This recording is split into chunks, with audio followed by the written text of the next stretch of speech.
Assalamualaikum warahmatullahi wabarakatuh. Shalom, Om Swastiastu, Namo Buddhaya, dan salam kebajikan. Kami dari Debater Semat 1 Kota Makassar, Tim 1, berpikir kritis, cerdas, dan hebat. Saya Andi Nur Salsabila, selaku pembicara pertama sebagai tim pemerintah yang sangat menyetujui mosi perdebatan kita kali ini. Saya Raisya Malia, selaku pembicara kedua yang menduduki tim oposisi yang tidak menyetujui perdebatan kali ini. Saya Nashwa Ashifa, selaku pembicara ketiga sebagai pihak konklusi yang akan menyampaikan kesimpulan dari alur perdebatan serta kesimpulan solusi yang ditawarkan. Adapun mosi perdebatan kita kali ini yaitu kecerdasan buatan menimbulkan lebih banyak risiko daripada manfaat bagi masyarakat. Kecerdasan buatan adalah bidang ilmu komputer yang dikhususkan untuk memecahkan masalah kognitif yang umumnya terkait dengan kecerdasan manusia seperti pembelajaran, penciptaan, dan pengenalan gambar. Menurut John McCarthy, kecerdasan buatan adalah bagaimana cara mengetahui dan memodelkan proses-proses berpikir manusia dan mendesain mesin agar dapat menirukan perilaku manusia. Adapun latar belakang mosi kali ini dikarenakan banyaknya kerugian-kerugian yang disebabkan oleh artificial intelligence terhadap masyarakat baik dalam bidang ekonomi maupun sosial. Kita tidak bisa terlepas dari kemajuan teknologi ini. Dengan perkembangan zaman yang terus meningkat, kita tentunya ikut serta mengikuti tren-tren teknologi yang membuat kita tidak lagi waspada atau melihat dampak-dampak yang diberikan.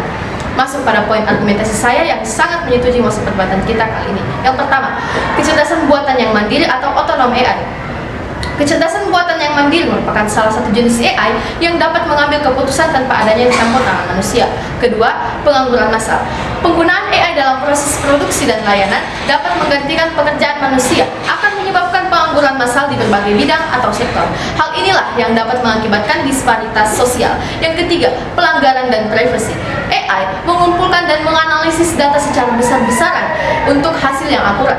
Tetapi, jika data pribadi jatuh ke tangan yang salah atau digunakan untuk tujuan buruk atau tidak etis, dapat menyebabkan kerugian besar bagi individu dan masyarakat secara keseluruhan. Dalam studi Jobs Loss and Job Gain pada tahun 2017, studi ini memproyeksikan bahwa pada tahun 2030 sekitar 375 juta pekerjaan di dunia dapat tergantikan oleh teknologi AI dan sekitar 133 juta pekerjaan diciptakan oleh pengembangan teknologi AI. Namun, tidak sebanding dengan pekerjaan yang telah diambil alih oleh AI. Masuk pada argumentasi saya. Pertama, kecerdasan buatan yang mandiri atau otonom AI. Kecerdasan buatan otonom adalah awal dari revolusioner dalam teknologi, di mana kecerdasan buatan ini dapat mengambil keputusan secara mandiri tanpa harus melibatkan campur tangan dari manusia. Dan disinilah timbul pertanyaan mengenai akuntabilitas dan tanggung jawab jika saja terjadi konsekuensi atau kegagalan yang tidak diinginkan. Kemudian, keputusan yang dibuat oleh sistem AI otonom mungkin tidak selalu sejalan dengan nilai-nilai kemanusiaan dan akan menimbulkan kekhawatiran mengenai pengambilan keputusan yang tepat atau etis. Dan selain itu, kerangka hukum seputar penggunaan otonom AI, privasi data, dan kepemilikan tersebut sangat memerlukan pertimbangan yang cermat untuk memastikan penerapan yang bertanggung jawab dan adanya kepatuhan terhadap peraturan. Yang kedua, pengangguran massal. Pada pihak kontra pastinya berpendapat bahwa kecerdasan buatan hanyalah untuk membantu atau mempermudah pekerjaan manusia. Tetapi Dewan Juri yang terhormat, pernyataan itu keliru. Mengapa? Karena di era sekarang tingkat pengangguran semakin meningkat dari tahun ke tahun akibat banyaknya perusahaan yang menggunakan kecerdasan buatan tersebut tanpa campur tangan manusia lagi. Kemudian, ada pun contoh dalam bidang sektor kesehatan dan pertanian. Dalam bidang kesehatan, jika kegunaan AI dalam pelayanan kesehatan berpotensi untuk terjadinya kesalahan atau kegagalan teknis yang berdampak buruk pada kinerja sistem dan mengakibatkan kerugian finansial atau bahkan nyawa manusia. Dalam bidang pertanian, menurut Zahor, studi risiko eksistensial mengatakan bahwa keuntungan petani pada mesin canggih memang akan menghemat biaya tenaga kerja. Tetapi, jika dilihat secara keseluruhan, petani yang berskala kecil kemungkinan besar tidak akan mendapatkan manfaat terkait AI. Kesenjangan digital mungkin akan terjadi pada petani kecil, sehingga memperluas kesenjangan antara petani komersial maupun petani subsisten. Adapun fakta lapangan, seorang penulis berusia 22 tahun ini sebelumnya bekerja sebagai ghostwriter dan copywriter untuk agensi solutif kreatif. Dia menghasilkan 3,6 juta per bulan. Namun, dikarenakan adanya ChatGPT, chatbot, otonom AI, muncul, beban kerjanya mulai mengurang dan dampaknya penghasilan yang ia dapatkan merosot hingga 90% atau bahkan keseluruhannya. Yang ketiga, pelanggaran dan privasi. Jika dari pihak kontra mengatakan dengan adanya AI dapat mengoptimalkan perlindungan privasi, lantas mengapa masyarakat masih merasa mereka harus memiliki kendala lebih besar atas pembagian data mereka? Jika dilihat dari sudut pandang privasi akan berbeda, karena privasi belum menjadi prioritas utama dalam pengembangan teknologi AI. Terdapat banyak risiko tinggi terhadap hak dan kebebasan individu dalam proses data pribadi oleh AI. Berdasarkan hasil penelitian yang didapatkan bahwa otomatisasi pekerjaan, penyebaran berita palsu yang didukung oleh AI merupakan ancaman bahaya yang ditumbuhkan oleh AI. Contoh pada bidang ekonomi yang tergantikan oleh AI, tukang kebun, petani, dan pembibitan dengan risiko 81%, pegawai kantor dengan risiko 93,3%, pekerjaan konstruksi dengan risiko 80%. Saya menawarkan solusi pada perdebatan kali ini. Kita sebagai manusia tidak seharusnya terpengaruh oleh kecerdasan AI tersebut, maka dari itu kita harus mengambil langkah, yaitu pertama, penerapan regulasi dan etika dalam penggunaan teknologi AI serta pengembangan teknologi AI yang bertanggung jawab.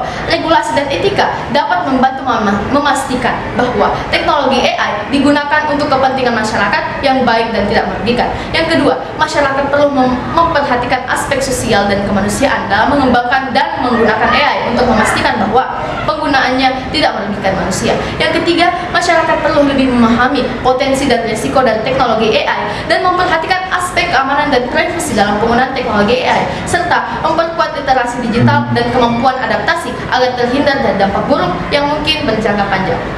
Seperti yang kita ketahui Dewan Juri yang terhormat, kecerdasan buatan ini terus berdampingan dengan kehidupan sehari-hari kita dan kita juga harus mengikuti perkembangan zaman ini. Tetapi Dewan Juri yang terhormat, kita juga harus memahami dan memperhatikan apa saja dampak yang diperoleh dari teknologi ini dan kita juga harus mengelolanya dengan baik. Adapun mekanisme penerapan yang saya berikan, yaitu di era perkembangan teknologi yang pesat ini, tindakan masyarakat memperhatikan pengendalian dan keselamatan dalam menggunakan AI. Kemudian, usaha mengatur mode AI dari mana saja dengan akses yang aman dimanapun data pribadi tersimpan.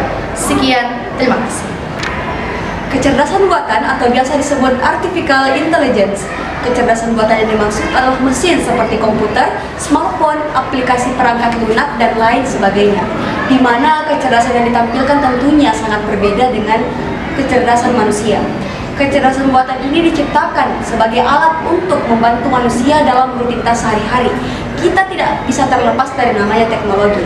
Di era 5.0, kita hidup berdampingan dengan perkembangan teknologi. Artificial intelligence semakin berkembang pesat dalam beberapa tahun terakhir. Menerapkan artificial intelligence dapat membantu dan telah membantu manusia memecahkan berbagai masalah, membuat hidup lebih mudah. Teknologi juga merubah orang berinteraksi, bekerja, dan belajar. Untuk itu Dewan Juri, kami memiliki beberapa argumen pendukung yang mendukung standing position kami yang sangat-sangat tidak menyetujui mosi perdebatan kali ini. Yang pertama, Dewan Juri, penerapan kecerdasan buatan di dunia kerja membantu para pekerja. Keberadaan AI sangat membantu para pekerja yang dimana pekerjaan ini sangat membutuhkan waktu yang lama. Namun, dengan adanya AI menghemat waktu para pekerja. Keunggulan AI tersedia setiap saat dan dapat bekerja yang sifatnya berulang. Manusia yang sehari-harinya bekerja sepanjang hari dari pagi hingga malam, namun dengan adanya chatbot yang bertenaga AI ini dapat menyediakan pelayanan pelanggan bahkan di luar jam kerja. Ini dapat membantu perusahaan untuk menghasilkan lebih banyak dan memberikan pelayanan pelanggan yang lebih baik daripada yang disediakan oleh manusia itu sendiri, Dewan Juri, dan dapat menyelamatkan manusia dari kebosanan akan tugas yang berulang-ulang dan menghemat energi mereka untuk pekerjaan yang membutuhkan energi kreatif. Dari proposal tersebut menyatakan bahwasanya tenaga dan kreativitas tetaplah dibutuhkan.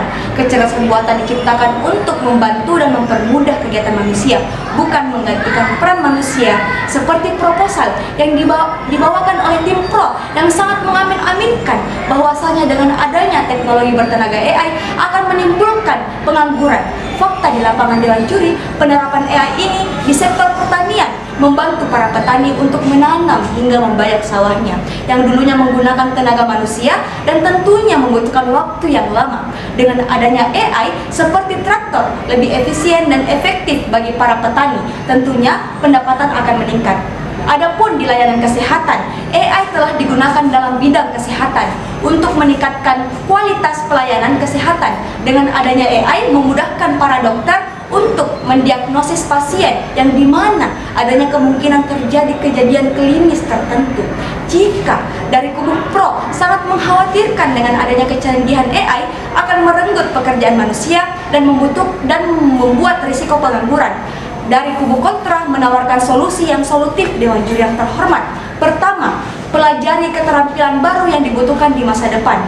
Seiring dengan perkembangan teknologi, jenis pekerjaan juga akan berubah. Pekerjaan baru akan muncul dan pekerjaan yang ada saat ini ada kemungkinan untuk berubah. Yang kedua, memanfaatkan teknologi AI penting untuk mempelajari bagaimana cara menggunakan teknologi AI dengan benar dan efektif untuk meningkatkan produktivitas. Yang ketiga, Dewan Juri, jangan jadikan AI sebagai lawan, namun jadikan sebagai kawan. AI memiliki potensi untuk meningkatkan efisiensi, menghasilkan inovasi, dan menciptakan peluang baru. Sebagai manusia, kita memiliki keunggulan dalam kreativitas, pemikiran strategis, dan kemampuan beradaptasi yang dimana ini sulit ditiru oleh AI. Lalu, pada argumen pertama kubu pro mengatakan risiko kecerdasan buatan yang mandiri. Tapi perlu diketahui bahwasanya kelebihan AI yaitu pembelajaran mandiri. Dalam artian, AI mampu belajar dari data yang ada dan meningkatkan kinerjanya seiring waktu. AI dapat memproses secara objektif tanpa dipengaruhi oleh emosional atau bias manusia. Hal ini dapat mengurangi kesalahan dan meningkatkan akurasi ketepatan. Lalu, pada proposal tim pro yang sangat mengkhawatirkan pelanggaran privasi, justru dengan adanya kecanggihan AI dapat mengoptimalkan perlindungan privasi dengan solusi keamanan siber yang cerdas.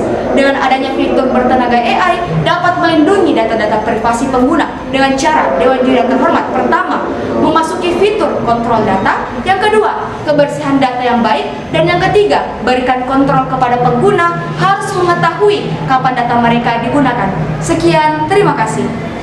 Baik, Dewan Juri yang terhormat, saya selaku pembicara ketiga sebagai pihak konklusi akan menyimpulkan argumentasi serta solusi yang telah ditawarkan oleh pembicara pro dan pembicara kontra.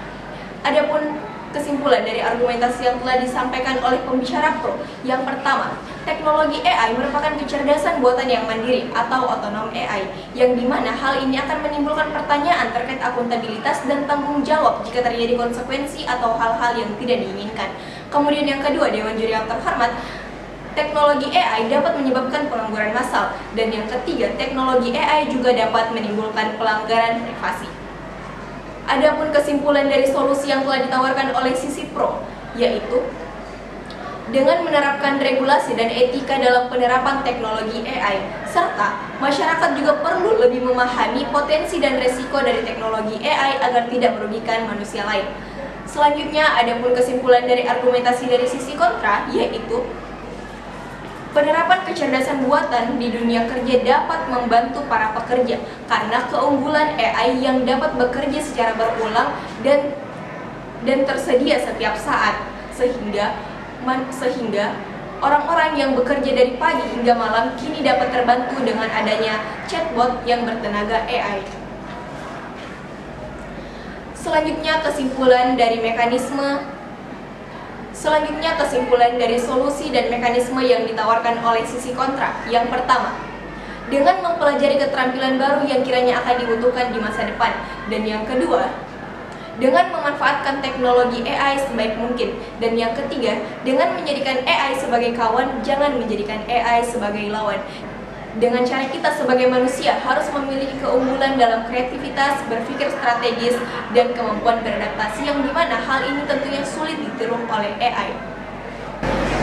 Oleh karena itu, dari solusi yang telah ditawarkan oleh sisi pro dan sisi kontra, kita dapat menarik kesimpulan bahwasanya kita dapat menjadi pengguna yang bijaksana dan kritis. Dengan cara kita harus selalu memverifikasi informasi yang diberikan oleh teknologi AI. karena sejatinya kita tidak dapat menolak disrupsi teknologi AI. Satu-satunya opsi adalah mengendalikan agar tidak dikendalikan. Kami Debaters Man 1 Kota Makassar. Wassalamualaikum warahmatullahi wabarakatuh.